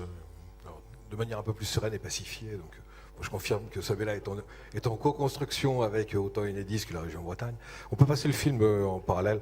Mon propos va rejoindre de toute façon ce qui est présenté. Peut-être un petit retour d'abord sur l'hydrolien. L'hydrolien aujourd'hui, donc une ressource marine intéressante puisque non délocalisable et sur nos côtes. Par contre, des technologies qui sont en cours de maturation. Vous avez pu voir dans la presse dernièrement que ça pouvait être dur pour certains. Voilà. Mais par contre, totalement immatures en matière industrielle. Aujourd'hui, ces machines sont construites de manière unitaire, c'est quasiment des prototypes. Donc vous pouvez imaginer que le coût de ces machines ne sont pas en capacité d'être en concurrence sur les infrastructures qui vont se trouver sur les réseaux interconnectés. Je pense au réseau métropolitain en l'occurrence. Même si dans les jours qui viennent, vous verrez également dans la presse que des appels d'offres sont lancés, mais à des horizons 2025, ce n'est pas mon propos aujourd'hui. Voilà, donc l'intérêt aujourd'hui de Sabela, c'est de se tourner vers les îles et plus particulièrement les zones non interconnectées. Donc en l'occurrence, les 3 îles du Ponant qui sont en pointe de Bretagne, qui ne sont pas donc raccordées au continent et qui sont en devoir de produire leur électricité elles-mêmes. Alors on comprendra aisément que le mix énergétique sur une île, donc sur un réseau non interconnecté, n'a rien à voir avec celui effectivement qu'on peut rencontrer en métropole, où effectivement vous serez dans une hybridation entre du nucléaire, du fossile, des renouvelables, etc. Alors que sur les îles aujourd'hui, bien sûr on n'ira pas y mettre une centrale nucléaire encore, et pas non plus une centrale thermique, mais par contre l'électricité produite à partir de fuel transporté, alimentant des groupes électrogènes. Donc on rencontre une caractéristique en tout cas de ces LNI, c'est bien évidemment tout d'abord un paramètre écologique. L'empreinte CO2 d'alimentation électrique d'un insulaire est à peu près 6 fois supérieure à celle d'un métropolitain sur un réseau de type français. Donc un intérêt crucial, j'ai envie de dire, dans la transition énergétique, même si, encore une fois, c'est des petits territoires, donc il y a un impact faible sur cette notion de transition énergétique, mais en tout cas des vitrines et des focus tout à fait particuliers à développer. L'autre point est économique, bien évidemment. Donc, transporter du fuel et consommer sur ces îles. En l'occurrence, si je prends l'exemple d'Ouessant, le mégawattheure est de l'ordre de 500 €, alors qu'ici, en métropole, on est de l'ordre de 50 €. Donc, un facteur 10 là, au niveau économique. Donc, un intérêt tout à fait particulier, c'est ce que vous montre un petit peu ce film, de focaliser, en tout cas en termes de business, ou en tout cas en termes de niche de marché, sur ces territoires insulaires non raccordés, autant en France qu'à l'international. On a pris bien sûr Ouessant pour des raisons logistiques évidentes comme vitrine à développer. Et à ce titre-là, donc Sabela s'inscrit dans un certain nombre de projets portés principalement par la région Bretagne d'ailleurs. Après un projet d'Edis, qui est un projet de démonstration, Interpan a évoqué tout à l'heure le projet ICE, qui est un projet de maximisation en fait, de l'utilisation des énergies renouvelables sur ces territoires insulaires, à travers donc, à la fois cette hydrolienne d'Edis qui va repartir au printemps prochain à l'eau, enfin dans le front vert, donc raccordé à Ouessant, et également donc, du stockage d'énergie et le démarrage de briques de ces réseaux intelligents. Pour ne citer que Ouessant, par exemple, dans le cadre de ce projet, également des projets boucle énergétique locale ou territoire énergie positive, sur Ouessant, il y a 50 résidents qui se sont portés volontaires pour utiliser Linky de manière à, là aussi, consommer intelligemment, c'est-à-dire renvoyer leur consommation différée. Consommation différée, c'est le chauffe-eau, c'est le lave-linge, etc., sur des heures non plus comme sur le continent, à 10h, 6h du matin, enfin 22h, 6h du matin, mais plutôt sur les heures de production d'énergie renouvelable, c'est-à-dire de l'hydrolienne. Alors rappelons également que l'hydrolien a cette faculté, c'est-à-dire c'est une ressource qui est totalement prédictible, donc qui permet effectivement, à travers des algorithmes de marée, de caler plus facilement ces consommations différables, et également de dimensionner donc, du stockage qui va bien pour mettre dans des logiques d'effacement, par exemple, des étals de marée, de manière à avoir une alimentation à peu près continue sur l'île, Revenons un peu plus sur le stockage, justement. Comment ça va se passer? C'est souvent un grand problème. En termes de dimensionnement, en termes de quoi? De réponse aux besoins. Alors, aujourd'hui, le stockage, il y a bien évidemment un certain nombre de technologies. Alors, c'est pas mon domaine, mais on peut l'évoquer rapidement. Les énergies renouvelables sont, d'une manière générale, toutes intermittentes, avec des cycles qui peuvent être tout à fait particuliers, plus ou moins aléatoires. Dans le cas de l'hydrolien, effectivement, on n'est pas aléatoire, on est sur des cycles qui sont parfaitement, encore une fois, prédictibles. Deux types de cycles. Toutes les 6 heures, une étale de marée pendant lesquelles ces machines vont s'arrêter. Et donc, il faut effectivement passer à travers du stockage. Le meilleur stockage qu'on ait pu rencontrer, c'est le lithium-ion, pour l'instant, des batteries, qui vont permettre de continuer à alimenter à travers ces batteries durant un quart d'heure, 1 heure, fonction des coefficients de marée.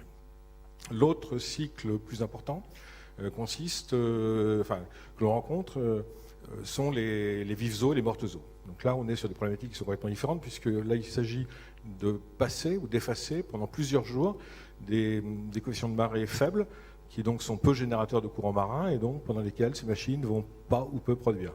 Là, ça devient beaucoup plus compliqué, parce qu'il faudrait, sur Ouessant en l'occurrence, monter une usine de batterie pour arriver à franchir ce genre de sujet. Donc on n'y est pas encore. Ça viendra, mais pour l'instant, on n'y est pas encore. Voilà. On s'oriente vers un véritable modèle énergétique propre aux îles? Oui, tout à fait, je pense. Et encore une fois, c'est ce qu'on fait sur Ouessant aujourd'hui. Alors, je vais continuer sur Ouessant parce qu'il y a un troisième projet qui est dans les cartons, qui arrive. C'est l'hybridation de plusieurs technologies, de plusieurs énergies renouvelables. Ce projet s'appelle Phare. Il est porté par un autre énergéticien qui s'appelle Accio Énergie, un Français, et qui, sur Ouessant, cherche à travers la combinaison de 3 énergies, de l'éolien, de l'hydrolien et du photovoltaïque, à coller au plus près de la courbe de consommation de l'île. Et effectivement, les intermittences de ces 3 énergies, alors l'hydrolien, je viens de l'évoquer, mais on peut imaginer que c'est plus ou moins une espèce de bruit de fond, donc à travers des cycles qui sont parfaitement maîtrisés. Le photovoltaïque, vous l'avez compris, c'est les cycles diurnes, nocturnes, et l'éolien, c'est les cycles plutôt saisonniers. En l'occurrence, l'éolien produit beaucoup l'hiver lorsque les gens se chauffent à l'électricité, et assez peu l'été lorsque l'île consomme assez peu. Et finalement, à travers un équipement relativement faible en puissance sur ces 3 énergies, on peut arriver à décarboner à peu près 80% du besoin énergétique de cette île. Donc voilà un modèle qui s'applique complètement à ce que j'évoquais à l'international. On est sur des projets aujourd'hui principalement en ASEAN, Philippines, Indonésie, territoire 23 000 îles, je crois, entre ces 2 pays. Donc effectivement, un marché qui nous intéresse au plus haut point. Avant de passer aux échanges avec la salle, Bernard Laurence, ce modèle de Sebela, c'est une nouvelle expérience aussi pour vous? Oui, c'est une nouvelle expérience pour nous. D'abord parce que les îles, et en Bretagne, ce sont des formidables territoires d'expérimentation. Là, Jean-François vient de parler de Ouessant, mais on pourrait aussi parler de Saint avec aussi d'autres projets. Il y a des panneaux photovoltaïques, soit centralisés, soit au plus près des domiciles. À partir du moment où on a un réseau électrique qui est déconnecté du réseau du continent, eh bien, on va gérer en temps réel le réseau de l'île. Et là, on a développé avec nos collègues d'SEI, ces systèmes électriques insulaires d'EDF, un dispositif qui fait de la régulation en charge en permanence. Alors aujourd'hui, on a toujours besoin des moteurs pour le faire, mais j'ai envie de dire que pour nous, sur le réseau, nous, on doit faciliter l'ensemble des modes de production et l'ensemble des modes de consommation. Donc à partir du moment où on a des modes alors quand on a un moteur qui est stable, voilà, on a le moteur, il est sur le réseau. Quand on est sur une complémentarité telle que vient de le décrire Jean-François Davio, eh bien, il faut qu'on mette un ensemble de systèmes, là avec une batterie. Alors une batterie qui va avoir un double rôle, qui va avoir à la fois un rôle de complément de puissance au moment où les énergies renouvelables ne produisent pas, mais aussi qui va avoir un rôle d'ajustement du couple tension-fréquence. Alors c'est un peu du jargon, mais c'est ce qui permet à chacun d'entre nous, parce que n'oublions pas que derrière, chaque citoyen attend de l'électricité en quantité, en qualité et en continuité. Donc il faut qu'on ait une autre manière de gérer le système électrique.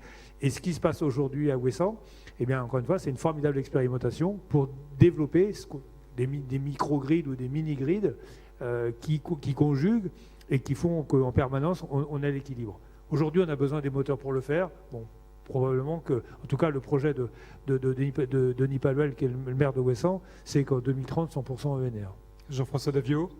On n'a pas du tout évoqué la notion de mobilité électrique, qui est quelque chose qui, à mon sens, se couple parfaitement au smart grid, soit à travers du grid-to-grid, mais la voiture électrique, par exemple, en monde insulaire, c'est quelque chose qui doit faire partie, effectivement, de cette réflexion. La parole dans la salle, vous avez des questions, vous souhaitez en savoir plus, eh bien, écoutez, n'hésitez pas, un micro va être mis à votre disposition pour que vous puissiez poser des questions ou demander des compléments d'information. Je vous en prie, venez chercher le micro. Je vous invite à vous présenter lorsque vous intervenez. Vous avez la parole. Bon, je vais poser la première question. Je reviens, Marie-Laure Lamy, au projet Solène. Est-ce que ça ne concerne pas quand même principalement un public militant ? Alors, dans le cadre du projet Solène, non. Et justement, le fait qu'on ait la Confédération syndicale des familles et l'UFC Que Choisir, ça a été déterminant pour ça, parce que c'est vraiment leur rôle de vérifier que personne ne va être laissé sur le bord de la route de cette transition énergétique et numérique. Donc, dans le cadre du projet Solène, ce qui a été mis en place, ce sont des permanences 2 fois par semaine sur les 2 communes de l'agglomération qui sont concernées par le projet, où là, la Confédération syndicale des familles accompagne les familles qui ne sont soit pas connectées à Internet, soit ne comprennent pas l'usage informatique, pour les aider à suivre leur consommation énergétique. Mais ça, c'est un vrai sujet parce qu'on parle beaucoup de transition, on parle aussi beaucoup de précarité aujourd'hui. Il faut faire attention aux précarités qui se cumulent, sociales, énergétiques, numériques. Là, c'est vraiment quelque chose qu'il faut qu'on traite dans ces développements-là. Alors, intervention dans la salle. Juste en attendant la question de la salle, pour compléter la réponse de Marie-Laure, il y a un dispositif qui a été mis en place en Bretagne qui s'appelle EcoWatt, qui est, grosso modo, vous recevez un SMS et vous éteignez certaines sources de consommation. Il y a 80 000 personnes qui ont participé à ce dispositif, et je ne pense pas qu'il y ait 80 000 militants en Bretagne. C'est vraiment plus une affaire de sensibilisation que de militantisme. Alors, c'est à vous. Trois questions rapides. Vous avez évoqué tout à l'heure le caractère particulier des îles, un caractère insulaire, donc qui fait que découplé du réseau général, donc on peut avoir des formes d'expérimentation donc particulières. Mais est-ce qu'on ne peut pas considérer que le pays lui-même, la France, c'est une addition d'îles? Alors on n'est pas obligé de parler de la mer, mais on peut considérer que la Bretagne c'est une île, par exemple, ou pourquoi pas le Finistère c'est une île, et avoir donc dans le Finistère une autonomie également production-consommation, mais je dis le Finistère, mais pareil pour les autres départements ou les autres régions de notre pays.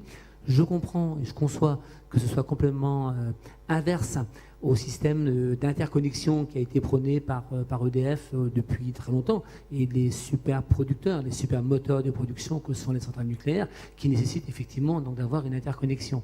Mais est-ce qu'il ne faut pas justement aujourd'hui revenir, avec tout ce qui a été dit tout à l'heure sur la gestion informatique, revenir sur des systèmes plus locaux et plus en proximité entre la production et l'ajustement de la production et la consommation? C'est la première question. La deuxième question, vous avez évoqué tout à l'heure les compteurs Linky. Je pense qu'une grande partie des appréhensions de la population aujourd'hui, alors je ne me suis pas présenté, excusez-moi, à Daniel Bigot, conseiller municipal écologiste de Quimper.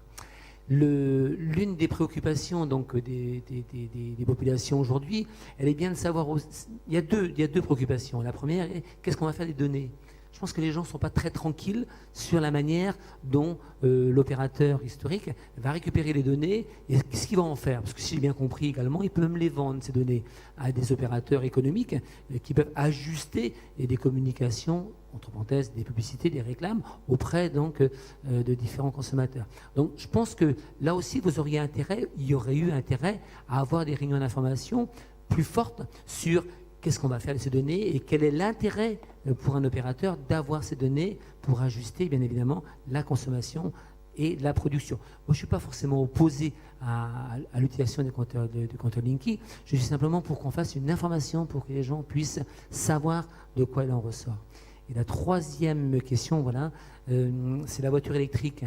Autant je conçois que la voiture électrique soit un plus dans le milieu urbain, parce qu'effectivement le milieu urbain est une concentration de pollution liée au CO2, et je conçois que la voiture électrique soit une réponse, la voiture électrique comme le car électrique, le bus électrique, soit des réponses donc en milieu urbain. Je ne suis pas sûr, vu les modes de production de courant que l'on a aujourd'hui à notre disposition, je ne parle pas pour demain, je parle pour aujourd'hui, je ne suis pas sûr que la voiture électrique soit aujourd'hui une réponse pour les transports interurbains. Donc j'aimerais avoir votre réponse sur ces questions. Alors, sur la troisième question, je vous invite à venir à la deuxième table ronde dans quelques minutes, qui traitera justement des mobilités, notamment des mobilités électriques. Reprenons les deux premières. Bernard Laurence, d'abord sur l'autonomie et sur la notion de gestion de proximité. Alors, Alain complétera en disant, ben voilà, de toute façon, oui, pourquoi ce qu'on fait sur une île, à un moment donné, on ne peut pas le décliner sur des territoires plus importants, voire régionaux ou nationaux. Bon, je vais prendre la Bretagne. Et puis moi, la réponse que je donne, c'est vu du réseau, hein, puisque moi, nous sommes gestionnaires du réseau, mais ceci étant, sur le réseau, on voit quand même pas mal comment les choses se passent. Aujourd'hui, il y a 1500 mégawatts de puissance d'énergie renouvelable raccordée sur le réseau de distribution. En pointe, on a besoin de 4000, 5000 mégawatts les hivers les plus froids dans des conditions un peu dégradées, même on a dépassé les 5000 mégawatts. Ça veut dire qu'aujourd'hui, alors à date, hein, on parle toujours de la situation qui nous permet de répondre à la question aujourd'hui. Prédire ce que sera le système électrique dans 20 ans ou dans 30 ans, avec les révolutions technologiques qui sont devant nous, j'en sais fichtre rien. Mais, pardon ? Non, moi, mon travail, c'est le réseau. La production, je laisse...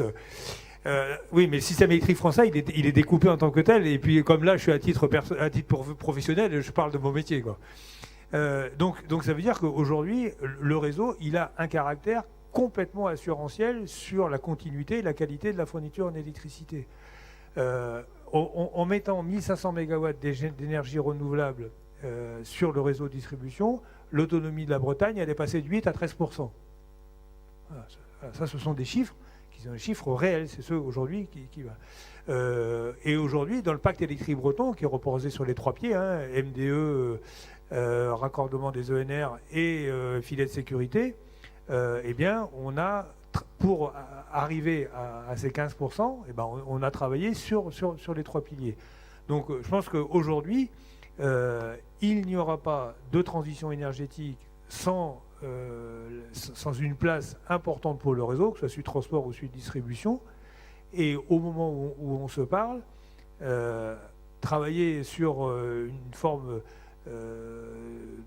je sais pas, d'autonomie d'une production et d'une consommation, c'est juste pas possible. Vu du réseau, c'est juste pas possible. Alain Terpan. Oui, je vais juste apporter la réponse que la Bretagne donne à cette question, hein. L'idée, c'est quand même d'avoir 3 gigawatts d'énergie renouvelable installée à l'horizon d'énergie marine renouvelable, donc ce qui ne comprend pas l'éolien terrestre, hein, installé à l'horizon 2030, hein, ce qui va nous faire relativement arriver à 50% de renouvelables dans notre mix énergétique. Donc ça, c'est la réponse sur le volet production, et sur la consommation, c'est bien l'objet de Smile, hein, à travers des bonnes pratiques sur la consommation énergétique en milieu industriel, sur l'autoconsommation, d'arriver effectivement à mieux maîtriser la consommation, mieux la mettre en adéquation avec la production. Et c'est bien tout l'objet d'avoir un territoire de grande ampleur. On a quand même 2 départements bretons sur lesquels, a priori, on va essayer de maîtriser de mieux en mieux à travers une 50aine de projets cette consommation. Donc la réponse, on essaie de la trouver, on tâtonne projet par projet et on espère bien y arriver. Et il y a déjà une 12aine de projets qui ont été validés dans ce sens. Marie-Laure Lamy, pour un complément. Oui, moi je voulais apporter un complément. Alors là, je vais prendre une autre casquette, celui de présidente du comité de gestion des charges de service public de l'électricité au niveau national. Le réseau, c'est quand même en France le symbole de la notion de bien commun, de solidarité, de péréquation, voire de stockage. Alors je vais en profiter pour passer 2-3 messages. Dans les charges de service public de l'électricité, aujourd'hui le premier poste, c'est le financement des énergies renouvelables. On a des objectifs à atteindre et on sait pourquoi. Le deuxième poste, c'est les coûts supportés pour fournir de l'électricité aux zones non interconnectées que sont les îles. Donc on a un double avantage à utiliser ces îles comme laboratoire. Si ça permet d'avoir des financements, tant mieux, continuons. C'est que ça permet de diminuer le coût à moyen terme de la fourniture d'électricité sur ces zones, et qu'en plus on va diminuer énormément la pollution liée à la production, puisque majoritairement on est dans des centrales thermiques pour fournir l'électricité sur ces îles. Donc ne jetons pas le réseau en même temps que le nucléaire. Le réseau, il peut nous servir à plein de choses et c'est quand même une sacrée notion de solidarité. Deuxièmement, sur les données et sur le Linky, je pense que Bernard ne me contredira pas en disant qu'aujourd'hui, avec le déploiement du compteur Linky qui était la base du projet Solène, Enedis a testé avec nous la nécessité d'impliquer et d'expliquer aux consommateurs ce qui se passait. Et aujourd'hui, notamment au sein de Smile, Enedis et RTE sont nos principaux supporters pour dire à tous les autres industriels, faites attention, les usagers, ça s'implique dans un développement de projet. Et puis troisièmement, alors là, un petit point de vue que je voulais partager sur la voiture électrique, vu que ce sera la table ronde d'après, est-ce qu'il ne faudrait pas un jour se poser la question de la durabilité du modèle du véhicule individuel ? Vaste débat. Je voudrais juste reprendre oui. tout à fait sur Linky et les données. Je disais tout à l'heure qu'en France, la sensibilité de la donnée telle que vous la décrivez, nous la partageons. C'est clair. Et c'est pour ça qu'on a fait un certain nombre de réunions publiques. Il y a l'équipe de la direction territoriale financière qui est dans la salle et je sais comment ils se sont engagés pour faire en sorte que les réunions puissent avoir lieu, aux côtés du SDEF notamment. Les données, elles sont propriété du client. Et sur Solène, une des questions qu'on a réglées avec Solène, c'est la collecte du consentement du client qui va être d'accord pour qu'un tiers utilise ces données à des fins de maîtrise de la demande d'énergie, la demande d'électricité. Et donc ça veut dire qu'on peut garantir à un client que ces données de consommation ne peuvent pas être utilisées par un tiers sans son consentement. Et puis après, le compteur Linky, qu'est-ce qu'il mesure ? Il mesure des kilowattheures. Des kilowattheures consommés par pas d'une demi-heure qui sont réconciliables à J+1, qu'on peut collecter à J+1. Et donc, ça veut dire qu'on est incapable, et la loi, de toute façon, nous l'interdirait, d'avoir la moindre idée de faire la moindre liaison entre le kilowattheure et l'usage. C'est-à-dire qu'on ne peut pas. Dernier point sur les données, nous sommes service public de distribution d'électricité. Nous sommes un service régulé. Ça veut dire que le compteur Linky est dans la concession de distribution publique d'électricité et on a donc accès au compteur et on a accès aux données du compteur. Nous sommes, de par la loi, tiers de confiance sur la collecte des données de consommation issues du compteur Linky. Après, si on veut être tiers de confiance dans un système régulé, on ne peut pas être commercialisateur de services en aval des données. Donc il y a quelque chose qu'on ne fera jamais, c'est nous, distributeurs, faire de l'activité commerciale avec des données. Et encore une fois, je répète ce que j'ai dit tout à l'heure, elle ne peut pas se faire si on n'a pas le consentement du client. Voilà. Donc tout ça, c'est quand même très cadré.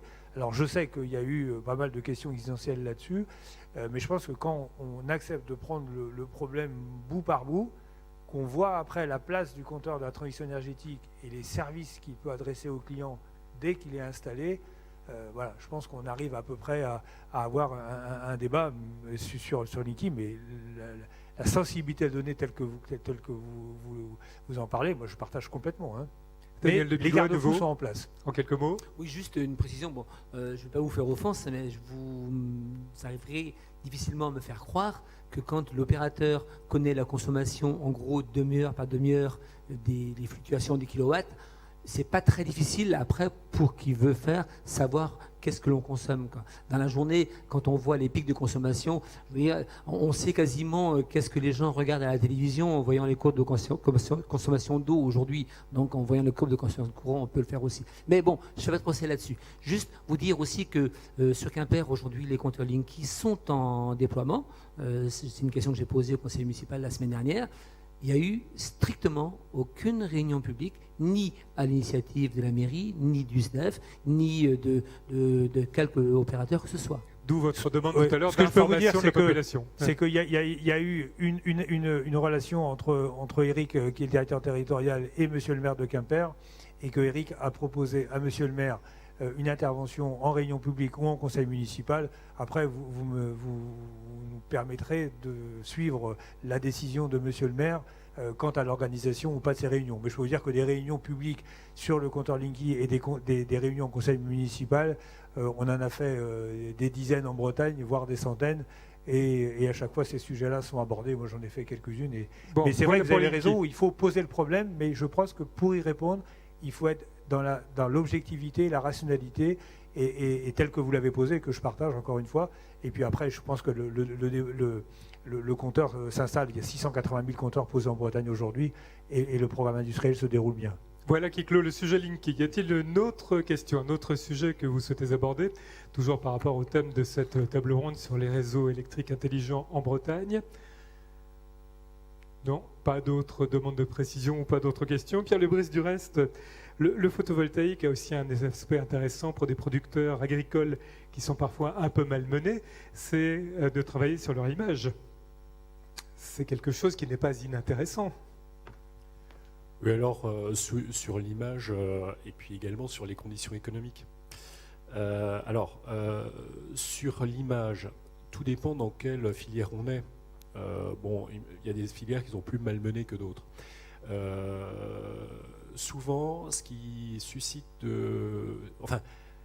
comment dire, il est d'autant plus facile d'être agressif envers un tiers quand on ne le connaît pas. La plupart du temps, quand on connaît la personne, quand il y a un lien qui est établi, si on a des reproches, si on a des observations, on est quand même beaucoup plus mesuré dans son propos. Et donc, si le producteur agricole est en filière longue, il n'y a plus beaucoup de liens sur le territoire. Donc, tout à l'heure, je parlais au niveau photovoltaïque, au travers des COP, de recréer du lien, d'avoir une communauté en quelque sorte, pas de destin, mais il y a une solidarité énergétique. Et ça me semble être un axe assez intéressant parce que ça va peut-être amener des gens qui ne se parlaient plus à retrouver des points d'accroche communs sur leur territoire et avoir une certaine communauté de vues sur au moins un sujet. Après, il y a l'aspect économique. Aujourd'hui, le secteur agricole, alors là encore, c'est fonction des filières, peut être malmené. Et les premiers projets photovoltaïques avaient vraiment pour but, pour un certain nombre d'acteurs, de diversifier les sources de revenus. Là, ça m'amène à évoquer deux sujets. Le premier sujet, c'est que si on prend les chiffres au 31 mars 2017, en Bretagne, il y a, si je regarde les installations de plus de 3 kW, il y avait 5112 installations pour, au niveau national, un peu plus de 100 000, ce qui représente 5%. Ces 5%, ils ne correspondent pas à 5% du territoire. Et puis, au niveau puissance, c'était 2,4%. Donc là, on voit qu'il y a une répartition aujourd'hui de la puissance photovoltaïque qui est pas également répartie sur le territoire. Et peut-être, alors là, pour le coup, c'est vraiment un choix politique de péréquation.